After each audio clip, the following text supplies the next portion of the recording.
Well, hello everyone, and welcome back to my channel. Today, we're just gonna whip up a nice, easy, tasty, simple, creamy tomato soup using just a can of tomato paste, a sprinkle of brown sugar, dash of tapioca starch to thicken, and a sprinkle of salt. We're gonna throw that on in a pot right here, add a cup of nice tepid water, turn it up onto medium heat, and whisk it with a spoon. Most people would say a whisk is more efficient, but nay, I say. And there you have it. That's the video for today. I sure hope you enjoyed it. Nah, I'm kidding. Let's go to Live Gigi. Live Gigi, come on in. So, you might be thinking that we're just making a very basic, thick tomato soup today. And if you are thinking that, well, you'd be wrong. We're baking a cake. Not just any cake. We're baking a World War II tomato cake. Insert clip where Gigi does research as to why this was a thing in World War II. Insert that right here, Gigi. It actually turns out that just by chance, this cake doesn't have any oil in it, and I've once again run out of my coconut oil and forgot to buy some at the TJ's yesterday. For those of you who are out of the cool loop, that stands for Trader Joe's, aka the holy grail of all grocery stores. Sir, we're gonna be making that World War II. I have a really hard time saying the word world.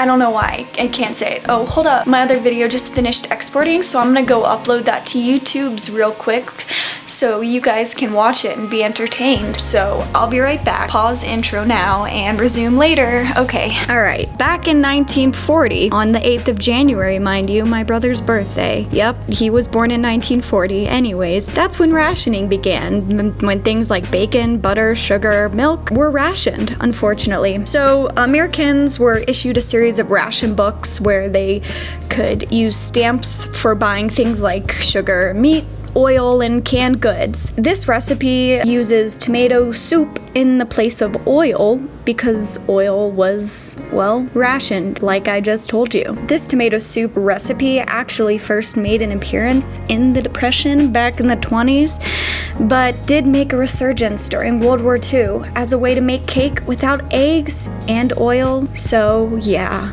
that's the history of this cake. I hope you learned a lesson and that this was maybe interesting. I don't know. Okay, let's get on to actually making the recipe and seeing if it tastes good or if it just tastes like tomato soup. We'll start with, am I recording? I am. We'll start with 2 cups of flour. We, you and me, you and I don't know what the correct grammar is, but grammar is just a societal construct anyway, so it really doesn't matter. When you boil it down, if you understand what I'm saying to you, then that's really all that matters. Bitch. Okay, 2 cups of flour. We'll do 1 cup of oat flour. I'm sure gluten wasn't really even a thing back in the World War II era, but I've got celiac disease, so I have to bake gluten-free, so just take this recipe with a grain of salt. I'm sure they would be using all-purpose cheap flour, and gluten-free flour isn't necessarily cheap, but you gotta do what you gotta do sometimes. You know, let's just use the rest of this oat flour. Yeah, because I think we have about enough. Okay, so that's about 1 3/4 cups of gluten-free oat flour, so we'll just top it off with our fudge muffins with our chickpea flour, which will add a nice fluffiness to this recipe. Fluffy like my tummy and my hair, because I brushed it again for you. Sorry about all these crinkling noises. I bet that's annoying, huh? And then we need 1 cup of sugar. Thank you, farmers. We're using brown sugar. I don't think it really matters what kind of sugar you use, but we're using brown sugar. And that's all the sugar that we have left, so add that to your grocery list, Gigi. This is a reminder. Sugar, oil. Boom. Easiest recipe we've done all week. We need 2 teaspoons of baking powder. We've got this big ass tub of baking powder. Buy in bulk, save some cash. Eventually I will use this. I don't think it expires, so 1 teaspoon, 2 teaspoons. And then we also need a teaspoon of baking soda. It takes a lot for this cake to rise, apparently. By the way, this cake is actually vegan by default. So shout out to the World War II folk for being vegan accidentally. Is that okay to say? I don't know. And then next, we need to add cinnamon. Okay. Sir, a whole teaspoon of that. Wow. Maybe the cinnamon pairs really nicely with the tomato. I don't know, but we're gonna find out. You're supposed to also add a nutmeg and cloves to this recipe, but I don't have those. So we're just not gonna do that. Cutting corners at every possible corner. This is a circle. Right now, we're just gonna go ahead and mix up our dry ingredients. Could I have said that in a more annoying voice? Probably. I could have. I have flour and stuff on my microphone. I should clean that. But am I gonna? Hey, look, we're gonna use a whisk this time. No fancy with it. Getting all fancy with it. Okay, that's just difficult to do. I need to put the camera down. I'm sorry, this is too challenging. Et voila. The next step is to add our homemade tomato soup into the dry mixture. This is where it gets weird. This is where it gets fun. Always try new things here. You want to smell? You want a little whiffy whiff? Just smells like tomatoes. Yep. Oh shit! I dripped some onto my phone. I need to clean that before I continue with this recipe. So let me just, crap. Now my phone's gonna taste like, I don't like my phone. Now my phone's gonna smell like tomato juice. Big yikes. Big yikes, big yikes, big yikes. That's good stuff right there. We're just gonna... So now, we've added in our tomato, potato. And I'm gonna whisk it like I mean it. Yeah, this whisk was a bad idea. See, forks are just more practical. This whisk is just too big for this bowl. It's just totally impractical. What were you thinking, bakers, coming up with such a stupid utensil? Forks are where it's at. Whoa, this is getting foamy. It's kind of weird. See how foamy that is? Yeah, that's interesting. I don't know. Whisk it all together and you know that it's the best of both. You got the best of both worlds. I really hope my neighbors can't hear me. I really hope that these walls are soundproof, even though I know, yeah, so I know the walls in my apartment are not soundproof because I was in the bathroom yesterday and I totally heard my upstairs neighbor taking a long pee. I didn't enjoy hearing that. So that's literally it. Our next step is to put it in our cake tin, but I don't want, like, I want this to bake quickly because I have places to be, you know? I'm debating whether I should just make cupcakes, but I don't have any icing, so I can't make cupcakes, so they just be like tomato muffins. Should I do that or should I put it, I'll do a bundt pan. And it takes however long it takes and the people I need to see will just have to wait. I mean, I'm that important that they can wait for me, okay? Ooh, I'm so important and fucking cool. This is our bundt pan.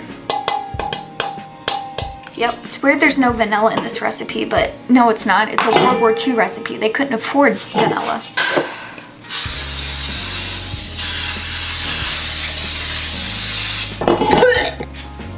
Okay, pull up our pantaloons. And then we'll just pour in our cake, I guess. Everything is awesome.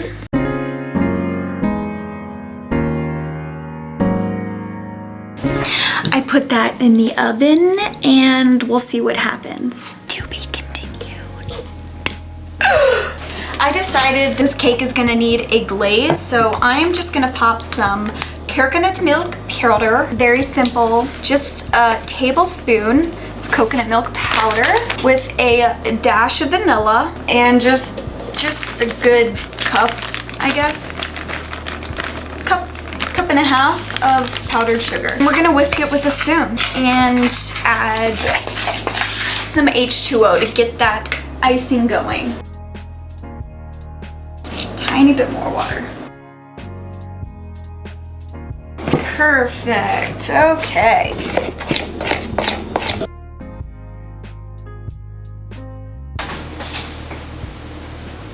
Hey guys, I'm back. You right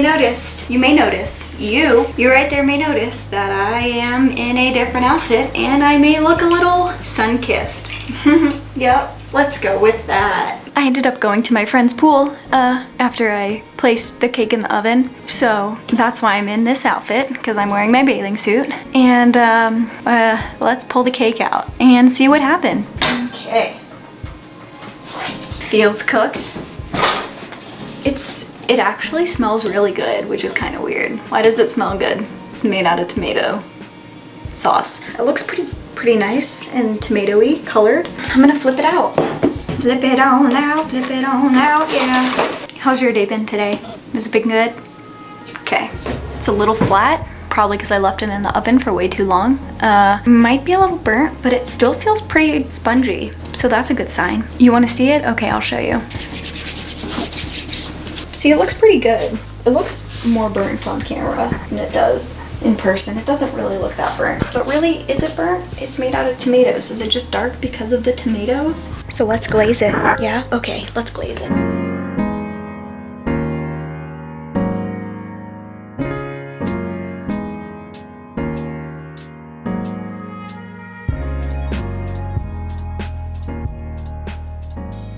Okay, so if this tastes good, it looks pretty good.